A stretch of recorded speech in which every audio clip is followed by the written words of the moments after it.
এই তো আমার ডাল প্রায় শেষের দিকে। এখন শুধু আপনার হলুদ, লবণ, ডাল ঘুটনিটা দেবো আর আমটা দিয়ে বাগারটা দিয়ে দেবো। ডালের মধ্যে টমেটো দিয়ে দিয়েছি। কিছুক্ষণ পর টমেটোটা ডাল ঘুটনিতে ঘুটবো, ঘুটে হলুদ আর লবণটা দিয়ে ডালটা বাগার দিয়ে দেবো।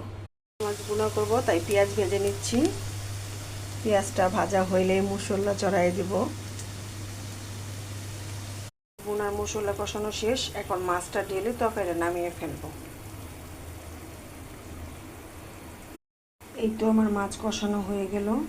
আসসালামু আলাইকুম বন্ধুরা, আজকে করেছি হলো নদীর বাইলা মাছ। বেশি করে আপনার তেল, পেঁয়াজ আর কাঁচামরিচ দুফালি করে দিয়ে আপনার বাইলা মাছ ভুনা করে নিলাম।